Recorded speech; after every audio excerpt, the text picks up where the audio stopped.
Elkan Bagnot dipastikan tidak bisa membela timnas Indonesia di fase grup Piala AFF 2022. Namun, Elkan Bagnot kemungkinan baru bisa membela timnas Indonesia jika tim asuhan Shin Tae-yong ini bisa tembus ke babak semifinal dan final Piala AFF 2022. Meski begitu, Shin Tae-yong dipastikan memiliki sejumlah alternatif jika Elkan Bagnot tak bisa membela timnas Indonesia di Piala AFF 2022. Bek Gillingham FC, Elkan Bagnot, dilaporkan tidak dapat membela timnas Indonesia dari fase grup Piala AFF 2022. Elkan Bagnot disebut baru bisa bergabung dengan timnas Indonesia apabila tim besutan Shin Tae-yong ini lolos ke semifinal dan final Piala AFF 2022. Saat Piala AFF 2022 mulai bergulir pada tanggal 20 Desember tahun 2022 hingga tanggal 16 Januari tahun 2023, Gillingham FC masih memainkan pertandingan kompetisi domestik. Di antaranya melawan Colchester United, tanggal 26 Desember tahun 2022, Sutton United, tanggal 30 Desember tahun 2022, dan Stevenage FC, tanggal 2 Januari tahun 2023. Menanggapi kabar Elkan Bagnot di atas, Direktur Teknik PSSI, Indra Syafri, angkat bicara. Nanti akan dirilis, ucap Indra Syafri kepada Bolasport.com, Senin, tanggal 28 November tahun 2022. Gillingham FC bisa saja tidak melepas Elkan Bagnot, karena Piala AFF 2022 bukan agenda FIFA.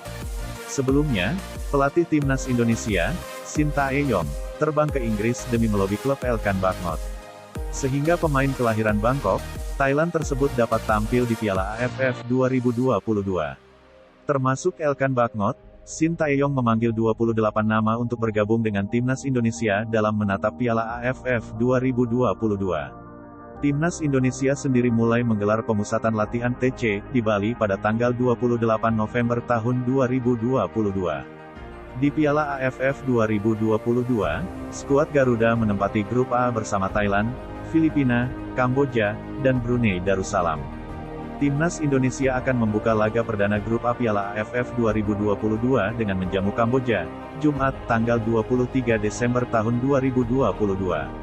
Shin Tae-yong kemungkinan bakal menggunakan formasi alternatif jika belum bisa diperkuat sejumlah pemain timnas Indonesia yang sedang berkarir di luar negeri. PSSI sejauh ini sudah memastikan bahwa 5 pemain yang berkarir ke luar negeri bisa tampil untuk timnas Indonesia pada gelaran Piala AFF 2022. Tinggal Egy Maulana Fikri, Sandy Walsh, dan Elkan Bagnot yang belum mendapatkan izin dari klubnya. Namun, nama Elkan Bagnot dipastikan tidak akan tampil pada fase grup Piala AFF 2022 menurut media asal Inggris, TWTD. Meski begitu, timnas Indonesia masih punya peluang lolos dengan line-up yang ada sekarang. Untuk tampil di Piala AFF 2022, timnas Indonesia hanya boleh mendaftarkan 23 pemain untuk tampil di pertandingan utama. Dengan jarak istirahat yang cukup pendek 3 hari, dan jarak perjalanan yang jauh, maka Shin Tae-yong mau tidak mau akan melakukan rotasi untuk mendapatkan hasil terbaik. Namun, jika asumsi tanpa 3 pemain tersebut pada fase grup, maka hanya tinggal 20 pemain saja yang bisa dimainkan oleh timnas Indonesia dengan pola dasar 3-4-3. Posisi penjaga gawang timnas Indonesia tetap akan dipercayakan kepada Nadeo Argawinata. Kemampuannya dalam menghentikan peluang demi peluang lawan timnas Indonesia jadi alasan kuat Shin Tae-yong untuk mempercayakan pos tersebut di situ. Di lini belakang, timnas Indonesia masih akan diperkuat oleh materi-materi terbaik. Jika bermain dengan 3 bek tengah, maka Rahmat Irianto, Rizky Ridho, dan Fahrudin Arianto bakal jadi pilihan utama. Ketiganya bisa tampil cerdas sebagai bek tengah modern dan sesuai dengan kriteria yang diminta oleh Shin Tae-yong. 2 pos bek kiri dan bek kanan akan dipercayakan kepada Asnawi Mangkualam dan Pratama Arhan. Kedua pemain tersebut punya daya jelajah yang luas dan bisa tampil penuh selama 90 menit. 2 gelandang tengah masih akan dipercayakan kepada Mark Klok dan Ricky Kambuaya. Ricky Kambuaya punya kemampuan untuk melakukan daya jelajah yang luas sampai lini serang lawan timnas Indonesia, sementara Mark Klok bisa mengatur ritme permainan dengan tenang. Sementara 2 pemain sayap bakal dipercayakan kepada Sadil Ramdhani dan Witan Sulaiman. Keduanya berhasil memaksimalkan kepercayaan Shin Tae-yong selama kualifikasi Piala Asia 2023.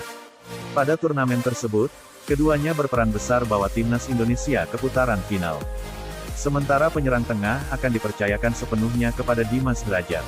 Sejak kualifikasi Piala Asia 2023, Dimas Drajat berhasil permanenkan status sebagai penyerang karena kemampuan positioning yang bagus. Selain itu, kemampuannya untuk mengganggu bek lawan juga sangat dibutuhkan timnas Indonesia saat harus memainkan pola pressing tinggi.